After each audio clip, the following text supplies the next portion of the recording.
अरशद शरीफ के बाद अब मुराद सईद भी निशाने पर। वही लोग जो अरशद शरीफ को मारना चाहते थे अब मुराद सईद की जान के पीछे पड़ गए।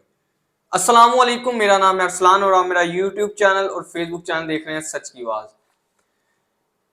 कुछ दिन पहले आपको याद होगा अरशद शरीफ के मरने से पहले उन्होंने कुछ खतूत जो कि पहले तो अदलिया को भेजे, उसके बाद जनरल कमर जावेद बाजवा को लिखे, उसके बाद सदर आरिफ अलवी को लिखे। उसमें उन खतों में ये था कि मेरी जान को खतरा है, पाकिस्तान में कुछ अनासिर, कोई शिद्दत पसंद अनासिर मुझे मारना चाहते हैं। ये चीजें, सब चीजें उसमें लिखी गई थी। अब अरशद शरीफ के बाद मुराद सईद को भी ऐसी ही सेम टू सेम धमकियां मिलनी शुरू हो गई हैं और वो अब निशाने पे आ चुके हैं। अरशद शरीफ के बाद अब मुराद सईद ने भी खत लिखने के सिलसिले जारी कर लिए। अब वो भी खत लिखना शुरू हो गए हैं और पहला खत सदर आरिफ अलवी को उन्होंने लिखा है। और वही चीजें जो कि अरशद शरीफ ने लिखी थी, वही सेम टू सेम मुराद सईद भी लिख रहे हैं और कह रहे हैं मेरी जान को बहुत ज्यादा खतरा है। और उन्हीं लोगों से खतरा है जिनको अरशद शरीफ से खतरा था।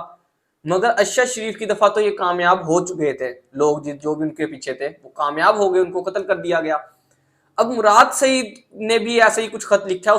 मैं आपको सबसे पहले पढ़ने से पहले वो खत मैं आपको कहूंगा हमारे चैनल को सब्सक्राइब कर दें और बेल आइकन को प्रेस कर दें। खत में उन्होंने मुराद सईद ने रिक्वेस्ट किया गवर्नमेंट ऑफ पाकिस्तान को कि इसकी नाकामी, लापरवाही, इस पर बात करना चाहता हूं। ये उन्होंने इंग्लिश में सारा खत लिखा है, मगर मैं आपको ट्रांसलेट करके उर्दू में जो कि पॉइंट्स हैं उसके अंदर मेन पॉइंट्स हैं वो आपको बताऊंगा। उन्होंने 3 आयत का आगे जिक्र किया। उसमें उन्होंने कहा जिंदगी और मौत अल्लाह के हाथ में है और मेरा ये मानना है कि जिंदगी और मौत अल्लाह के हाथ में है। इसलिए मैं आपसे आपके सामने गुजारिश करना चाहता हूं, जो रात कब्र में है वो रात कहीं और नहीं हो गुजारी जा सकती। कोई इस तकदीर को नहीं बदल सकता। मौत से डरना सुन्नत और कुरान के मुनफी है और लिहाजा हम पे ये फर्ज है कि जालिम और बर्बरियत का खिलाफ आवाज उठाएं। कता नजर इसके कि जुल्म ढाने वाला वो कितना ही ताकतवर क्यों ना हो, इससे इसकी आवाज उठानी चाहिए। नताइज की फिक्र किए बगैर आवाज उठानी चाहिए। मैं एक कानून की पासदारी करने वाला शहरी हूँ, मैं एक पॉलिटिशियन हूँ। आपकी तवज्जो दिलाना चाहता हूँ इन हकूक की तरफ जो मुझे आइन देता है। जैसा कि अरशद शरीफ ने आपको खत लिखा था, मैं भी वैसा ही खत लिख रहा हूँ। उन्होंने कहा कि जिस तरह का अरशद शरीफ ने खत लिखा था, मैं भी एक वैसा ही खत लिख रहा हूँ जिस तरह की उनको धमकियां मिली थी और मुझे भी वैसी ही धमकियां मिल रही हैं। इन्होंने दीगर अदारों को भी खत लिखा। वो अरशद शरीफ का बता रहे हैं कि उन्होंने भी दीगर अदारोों को खत लिखा था, मगर कोई जवाब नहीं आया था। अफसोस के साथ कहना पड़ता है किसी किसी ने इनको बात ना सुनी। और जेन्युइन बात है, वो कह रहे हैं किसी ने इनकी बात ना सुनी। वो मैं आपको एंड पे बताऊंगा कैसे नहीं बात सुनी इनकी अरशद शरीफ की। जैसा कि अरशद शरीफ ने आपको खत लिखा था, वैसा ही मैं भी आपको खत लिख रहा हूँ। और जिन खदशात का इजहार अरशद शरीफ ने किया था, मैं भी इन्हीं खदशात का इजहार कर रहा हूँ। मेरे पास अरशद शरीफ का लैपटॉप नहीं है। कुछ दिनों पहले इन पे लग रहा था इल्जाम कि अरशद शरीफ का लैपटॉप इनके पास है, तो उन्होंने फिर कुछ दिन पहले कहा था कि अरशद शरीफ का लैपटॉप मेरे पास नहीं है। ये उस बारे में बता रहे हैं कि मेरे पास लैपटॉप नहीं है। आरिफ अलवी को बता रहे हैं खत लिख के।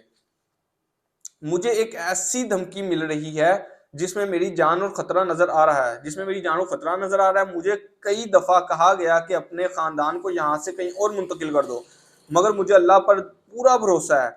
जो कुछ अरशद शरीफ के साथ हुआ, मैं उम्मीद करता हूँ वो मेरे साथ नहीं होगा। जिस मुल्क में साबिक वजीर आजम पर हमला हो और इसकी FIR भी ना दर्ज हो सके, इस निज़ाम पे हमें कोई उम्मीद नहीं है। ये सारा जो खत एक लिखा है वो आरिफ अलवी को लिखा है। अगर इससे पहले हम जाएं, कुछ महीने पीछे की तरफ जाएं, तो अरशद शरीफ ने भी कुछ ऐसे ही खत लिखे थे इन सबको। सदर आरिफ अलवी को भी लिखे थे। उसके बाद जस्टिस ऑफ पाकिस्तान यानी कि जितनी भी अदालतें हैं उनको भी लिखे थे। और उसके बाद जनरल्स को भी लिखे थे सारे खत कि मेरी जान को खतरा है, कि मुझे प्रोटेक्शन दें। मगर उसका किसी इदारे ने भी उसका खत का जवाब तक नहीं दिया। कि यानी कि जवाब का मतलब जो खत लिखा था उन्होंने, अरशद शरीफ ने, उसका जवाब तक नहीं दिया गया। क्यों? वो साफी था सिर्फ, इसलिए उसकी जान की कोई कदर नहीं की गई। और उसको आखिरकार क्या हुआ कि उनको कीनिया में शहीद कर दिया गया। अब मुराद सईद तो इनकी आरिफ अलवी की अपनी पार्टी के हैं, तो खुदारा इनके लिए इनका अपनी पार्टी का बंदा है, इसका तो नोटिस ले लें और इनका तो जवाब देने खत का, क्योंकि अरशद शरीफ तो चलो नहीं लिया था, उसके नोटिस भी नहीं लिया था और खत का जवाब भी नहीं, उसको इतनी वैल्यू भी नहीं दी कि उसके खत को जवाब भी दे दें आप कि हाँ जी आपको क्या मसला है, कौन बंदे आपके पीछे पड़े हैं, ये तक नहीं पूछा गया था। इसका मुराद सही तो आपकी अपनी पार्टी का बंदा है, इसका तो जवाब दिए लाजमी दें।